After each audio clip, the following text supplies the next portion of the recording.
భగవంతుణ్ణి చూడాలి అంటే మన సద్గతికి దుర్గతికి కారణం మన మనస్సే.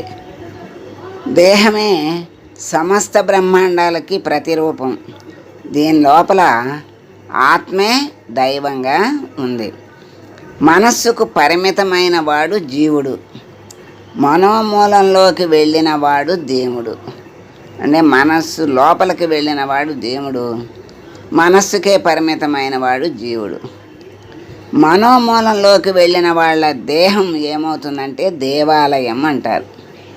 దేహో దేవాలయ ప్రోక్తో జీవో దేవ సనాతన త్యజేత్ అజ్ఞాన నిర్మాల్యం సోహం భావేన భావయేత్ అంటారు. అంటే దేహమే దేవాలయం. అది ఎవరిదంటే లోపలికి వెళ్ళి ఉన్న ఆత్మని పరమాత్మని చూసిన వాళ్ళ శరీరం దేవాలయం అవుతుంది.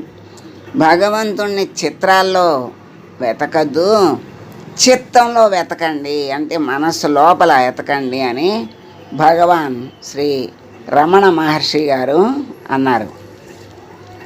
దీన్ని బట్టి మనకి తెలుస్తుంది ఏమిటి అంటే భగవంతుడు ఎక్కడున్నాడు, మన హృదయంలోనే ఉన్నాడు అని మనకి తెలుస్తోంది. కానీ మనకి కనపట్టల, మనకి కనిపించట్లా లోపల ఉన్నవాడు. ఎందుకు కనిపించట్లేదు? మన మనస్సులో ఉన్నటువంటి మలినాల వల్ల మనకి కనిపించట్లా. మనలో ఉన్న దేవుడు కనపడపోవటానికి ప్రధాన కారణాలు ఏంటంటే రెండు కారణాలు, తలంపులు. మొదటిదేమో నేను అనే తలపు, రెండవది నాది అనే తలంపు. మొదటిదేమో అహంకారం కిందకు వస్తుంది, రెండోదేమో మమకారం కిందకు వస్తుంది. ఈ అహంకార మమకారాలు రెండు కూడా మాలిన్యాలు. ఈ మాలిన్యాలు వదిలించుకుంటేనే జీవుడు దేవుడు అవుతాడు. మన హృదయంలో ఉన్న పరబ్రహ్మం పరమ పవిత్రుడు గనక ఆ పరమ పవిత్రుని దర్శించాలి అంటే మనం కూడా పవిత్రం అవ్వాలి. ఎట్లా అవ్వాలి అంటే ప్రతిరోజు పూజ గదిలో పూజకు ముందు మనం మొదట చేసే ప్రతి పని, ప్రతిరోజు దేవాలయంలో అర్చకుడు మొదట చేసే పని ఏమిటి అంటే అది ముందు రోజు నిర్మాల్యాన్ని తీసేసి పూజా సామాగ్రిని పూజ గదిని శుభ్రం చేసి అన్నీ శుద్ధి చేసిన తర్వాతే పూజ ప్రారంభించటం అనేది చేస్తాడు. ఆ విధంగానే మన హృదయంలో ఉన్న భగవంతుణ్ణి చూడాలి అంటే ముందుగా మన మనస్సుకు ఉన్నటువంటి మాలిన్యాలను తొలగించాలి. మాలిన్యాలంటే అహంకారం మమకారం అని చెప్పారు కదా. అజ్ఞానం అనే నిర్మాల్యాన్ని తీసేస్తే ముందు రోజు శేషాలను ఎలా తొలగిస్తామో అలాగే అంతరంగంలో ఉన్నటువంటి కర్మఫల శేషాలను తొలగించాలి. అంటే నేనే చేస్తున్నాను అనేటువంటి భావనని తొలగించుకోవాలి.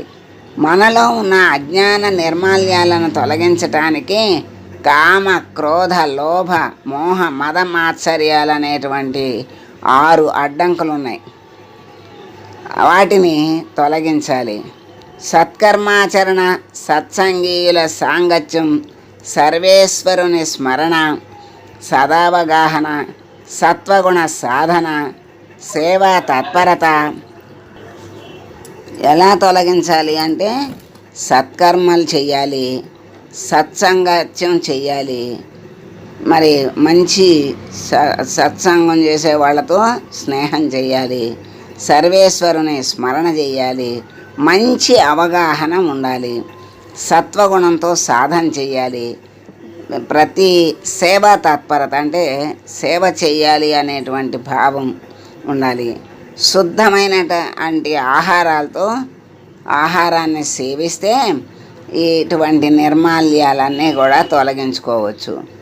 శుద్ధ ఆహారం అంటే నోటితో తీసుకున్న ఆహారం మాత్రమే కాదు, పంచేంద్రియాల ద్వారా అంటే నోరు కన్ను ముక్కు చెవి చర్మాల ద్వారా గ్రహించేది కూడా ఆహారమే అవుతుంది. అంటే మంచిని చూడాలి, మంచిని వినాలి అని మంచిని విను కను అంటారు చూసారా. అట్లాగే అన్ని ఇంద్రియాలతో జ్ఞానేంద్రియాల అన్నిటితో మంచిని సేవించాలి.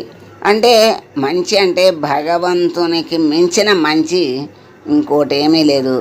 భగవంతుని చూడాలి, భగవంతుని గురించి వినాలి, ఆ విధంగా భగవంతుణ్ణే చూస్తూ ఉండాలి అనేటువంటి మంచి సాత్విక ఆహారం అది ఇంద్రియాలకు. మనస్సును బుద్ధిని సంస్కరించుకుంటూ ఇంద్రియాలని నిగ్రహించాలి.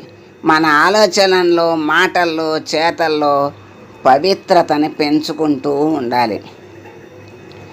మన సద్గతికి దుర్గతికి కారణం మన మనసే.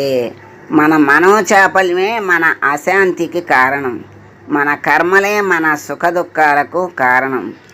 మరి మనలో అనేక బలహీనతలు ఉంటాయి, అలాగే లోకంలో అనేక ఆకర్షణలు కూడా ఉంటాయి. ఇలాంటప్పుడే బుద్ధిని వినియోగించాలి.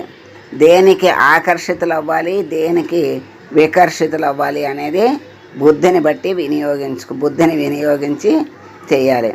హృదయంలో భగవంతుడు ఉన్నాడని తెలిసినా ఆయన గురించి ఆలోచించం. ఇదే మాయ. శారీరకంగా, మానసికంగా దేహాన్ని శుద్ధపరచుకోవాలి. దేహధర్మం ప్రకారం కుటుంబ, సమాజ, ఋషి రుణాలు తీర్చుకుంటూ ఉండాలి. ఈ దేహం శిథిలం అవ్వకముందే హృదయమందున్న దేవుడిని పట్టుకోవాలి. మానవుడు అప్పుడు పరమానంద స్థితిని పొందుతాడు. ఆ ఆనందం అనుభవించాలి అంటే అతనికి 2 విషయాలు కావాలి. ఏం కావాలి? ప్రేమ, జ్ఞానం. ఈ 2 ఉన్నప్పుడే ఏకత్వ స్థితి వస్తుంది. ఆ హృదయం లోపల ఉన్నటువంటి పరమాత్మను పట్టుకునే స్థితి వస్తుంది. సర్వం శ్రీశ్వరార్పణమస్తు. సర్వే జనా సుఖినో భవంతు.